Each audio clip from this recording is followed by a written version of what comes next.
Hello guys, welcome to my YouTube channel. आज का जो वीडियो है, इस वीडियो में आपको बताऊंगा निफ्ट में जो स्पोर्ट ऑन काउंसलिंग होना है, जो स्पोर्ट ऑन काउंसलिंग अभी होगा। स्पोर्ट ऑन काउंसलिंग की क्या क्या क्राइटेरिया है, कौन कौन लोग एलिजिबल हैं, कौन कौन एलिजिबल नहीं है, काउंसलिंग प्रोसेस क्या होगा, उसमें चॉइस फिलिंग कैसे करना है, एवरीथिंग हर एक चीज़ के बारे में मैं बताऊंगा। तो आप हमारे वीडियो के इन तक जरूर देखना, आपको सारे इन्फॉर्मेशन मिल जाएंगे। और ये वीडियो देखने के बाद आपके जितने भी डाउट्स होंगे निफ्ट स्पोर्ट ऑन काउंसलिंग के रिगार्डिंग, सारे डाउट क्लियर हो जाएंगे। उसके बावजूद अगर कोई डाउट बचे तो आप मेरे से डायरेक्ट बात कर सकते हो या फिर कमेंट कर सकते हो, मैं उसका रिप्लाई जरूर दूंगा। तो मैं सबसे पहले आता हूँ स्पोर्ट ऑन काउंसलिंग के लिए एलिजिबल कौन कौन है। फर्स्ट पॉइंट, जो कैंडिडेट अभी तक जो काउंसलिंग हुई है उस काउंसलिंग में अब्सेंट रहे हैं, जो लोग पार्टिसिपेट नहीं कर पाए काउंसलिंग में, वो सारे लोग स्पोर्ट ऑन काउंसलिंग के लिए एलिजिबल हैं। बस वैसे लोग जो पहले काउंसलिंग में अगर किसी कारण से, कोई डॉक्यूमेंट्स के कारण से अगर इनएलिजिबल हो गए हैं तो उनको छोड़ करके सारे लोग एलिजिबल हैं। उसके बाद मैं आ जाता हूँ कौन कौन लोग एलिजिबल नहीं हैं। तो देखो, इसमें सबसे मेन चीज़ें हैं कि जो लोग जब निफ्ट की काउंसलिंग हो रही थी उस टाइम आपके किसी डॉक्यूमेंट्स के कारण, किसी कारण से अगर आपको रिजेक्ट कर दिया गया था काउंसलिंग में जो उस टाइम डॉक्यूमेंट वेरिफिकेशन के टाइम इनएलिजिबल हो गए थे, उन लोगों के लिए स्पोर्ट ऑन काउंसलिंग नहीं होगा, वो लोग एलिजिबल नहीं होंगे। उसके बाद मैं आ जाता हूँ वैकेंसी पोजीशन, जो सीट वैकेंट होंगे।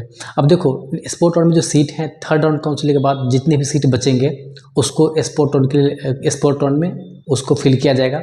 इसमें कई बार क्या होता है कि बहुत सारे सीट बढ़ भी जाते हैं, जैसे मान लो हो सकता है, मैं कंफर्म नहीं बोल सकता हूँ, बट हाँ एनआरआई का सीट कुछ खाली है तो उनको भी ले सकते हैं, पीडब्ल्यूडी का सीट खाली है तो उनको भी आप इसमें ले सकते हैं। तो इसलिए इसमें सीट हो जाती है, आपको डिस्प्ले कर दिया जाएगा, जो सीट वैकेंट होंगे वो डिस्प्ले कर दिया जाएगा।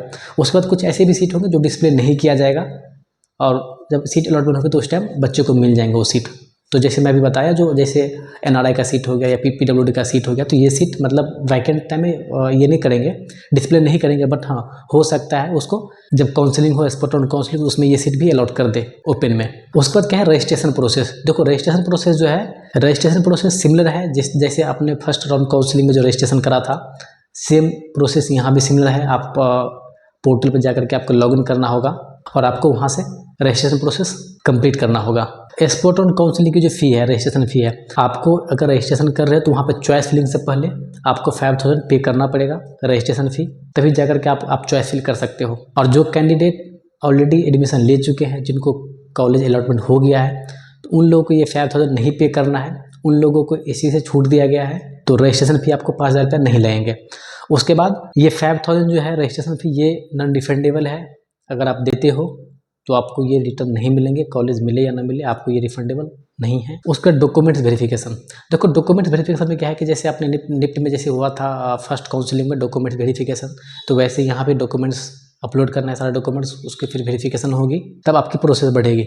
हाँ, अब एक क्वेश्चन यहाँ पे काफ़ी बच्चे में से पूछ रहे थे, सर पिछली बार क्या हुआ था कि जो काउंसलिंग थे नॉर्मल काउंसलिंग, उसमें ये हुई थी जैसे first second third round counselling में जो बच्चे का डॉक्यूमेंट वेरिफिकेशन हुआ था, उसमें कई लोगों का कास्ट सर्टिफिकेट नहीं लग पाए थे, क्योंकि कास्ट सर्टिफिकेट पुराना वाला था तो उनको जनरल में डाल दिया गया था, या किसी कारण से आपने कोई डॉक्यूमेंट सबमिट नहीं कर पाए थे, तो हाँ उनको इस स्पोर्ट ऑन काउंसलिंग में मौका मिलेगा, उस डॉक्यूमेंट्स को आप री अपलोड कर सकते हो, और अपनी जो आपकी जो कैटेगरी है, कैटेगरी सर्टिफिकेट कभी अगर नहीं लगाए थे उस टाइम, तो इस टाइम लगा करके आपको कैटेगरी में रिजर्वेशन मिल जाएंगे। चॉइस फिलिंग और लॉकिंग, देखो चॉइस फिलिंग और लॉकिंग जैसे फर्स्ट राउंड काउंसलिंग में हुआ था, सेम प्रोसेस यहाँ भी है।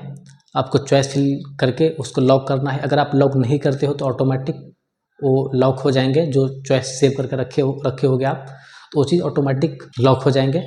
उसके बाद सीट अलॉटमेंट, देखो सीट अलॉटमेंट होने के बाद आपको सबसे पहले पेमेंट करना है। पेमेंट करने के बाद आपको अलॉटमेंट लेटर ले करके जहाँ कैंपस आपको अलॉट किया गया वो कैंपस आपको फिजिकली रिपोर्ट करना है। बस यही थी स्पोर्ट ऑन काउंसलिंग की लेटेस्ट अपडेट। और अगर आपको किसी को भी स्पोर्ट ऑन काउंसलिंग के रिगार्डिंग कोई भी आपको सजेशन चाहिए, कुछ भी डाउट है, तो आप मेरे से पूछ सकते हो। और हाँ, एक चीज़ मैं आपको सजेस्ट करूँगा, काफ़ी बच्चे मेरे से पूछते हैं सर प्राइवेट कॉलेज के बारे में, क्योंकि बहुत सारे बच्चे को कॉलेज नहीं मिला, तो प्राइवेट कॉलेज के बारे में मेरे से पूछते हैं। तो मैं आपको एक सजेस्ट करूँगा, देखो प्राइवेट कॉलेज अगर आप जा रहे हो तो थोड़ा सोच समझ के जाओ, क्योंकि प्राइवेट कॉलेज एडवर्टाइजिंग और मार्केटिंग बहुत ज़्यादा होता है उन लोगों का, रियलिटी बहुत अलग होते हैं। तो आप थोड़ा सा सोच समझ के जाओ, आपके साथ कहीं स्कैम ना हो जाए। प्राइवेट कॉलेज के नाम पे बहुत स्कैम भी हो रहा है, तो आपके साथ स्कैम ना हो जाए, तो थोड़ा सोच समझ के जाओ। Thank you. और अगर जो बच्चे निफ्ट एनआईडी यूसीट की तैयारी करना चाहते हैं नेक्स्ट ईयर 26 के लिए, तो हमारे यहाँ क्लासेस ज्वाइन कर सकते हैं। हमारे यहाँ 2500 रुपये से लेकर के 30,000 तक के कोर्सेज अवेलेबल हैं। और सबसे बड़ी बात, डिज़ाइन लैब ओनली ऐसा कोचिंग है जहाँ के सारे फैकल्टी IIT, NID और निफ्ट के एलुमनी हैं। Thank you.